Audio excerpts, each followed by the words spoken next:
Today's video is going to be about the masterpiece that is Interstellar. I absolutely adore this movie. I love it.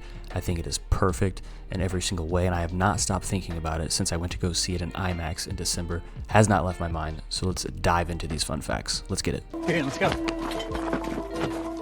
What about the flat tire? All the science in this film is scientifically accurate and real due to Nolan working with Dr. Kip Thorne, who is a theoretical physicist and a Nobel laureate. His ideas built the groundwork for Interstellar. Kip Thorne had two rules for the making of the movie. Nothing in the film could contradict the proven laws of physics, and any outrageous speculation would come from the mind of a scientist, not the mind of a screenwriter. Nolan agreed to these terms as long as it didn't hinder his, filmmaking process, but this didn't prevent them from having arguments here and there about different scientific things in the movie. Instead of just making stuff up and creating a random wormhole or black hole, because at the time we didn't know what a black hole looked like, the VFX team worked with Dr. Kip Thorne, and together they made it as accurate as they possibly could.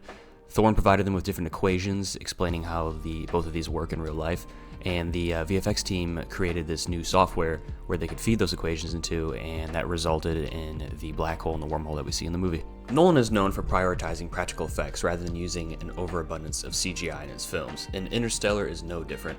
Many of the sets were built for the movie, but obviously CGI was used for the large space environments. But the stunning Tesseract scene shown here was entirely practical, which is an incredible feat to accomplish. And the ships in the film were also built to scale and as miniatures. To my surprise, Tars was also entirely practical. Most of the shots in the film had no CGI whatsoever, unless he was moving obviously, but he acted more of a puppet rather than a robot, and he was controlled and voiced by Bill Irwin, who was later erased from all the shots in post-production. The giant dust clouds in the film are also real. They were created using large fans to blow the synthetic dust that they made throughout the air, and this was inspired by the Dust Bowl that took place in the 1930s in the US, and the documentary-style interviews that you see in the beginning and end of the film are also real-life survivors of that Dust Bowl. Based on everything we learned so far, you guessed it, the house was also built for this film. However, this isn't just a random cornfield for this iconic scene. They decided that they wanted to plant 500 acres of corn for it, and after filming was finished, they sold it and actually made a profit on it. Both Miller's Planet and Man's Planet were filmed in Iceland and created the perfect scenery for another world.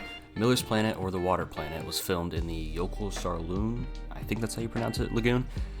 I feel like everyone knows this fact, but in case you didn't, when they arrive on this planet and are about to get off the ship, you can hear a tick every 1.5 seconds. Because of the time dilation due to the black hole's gravity, every hour on this planet is 7 years on Earth, which they mention in the movie. So every tick that you hear is actually 1 day on Earth, which I found to be super neat.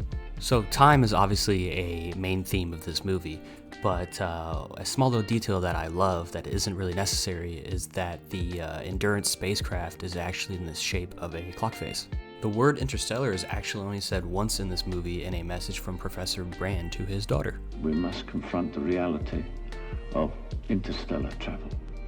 Cooper, Amelia, and Miller are all named after famous missing person cases of people who went flying and were never found. Cooper being D.B. Cooper, Amelia being Amelia Earhart, and Miller being Glenn Miller. In the scene near the end, when Cooper leaves the Tesseract and travels back through the wormhole towards the Endurance, he touches Amelia's hand. The image created here bears a resemblance to Michelangelo's Creation of Adam painting in the Sistine Chapel. Interstellar has grossed $743,685,729 in its theatrical run total. Just in the re-release of 2024, it grossed $38,494,487 worldwide. The movie is a major success. And those are all the fun facts I got for you, so if the movie had you acting like this while you were watching it, go ahead and leave me a like, and there's plenty of behind the scenes goodies and other fun facts that I missed, so feel free to leave a comment of anything interesting.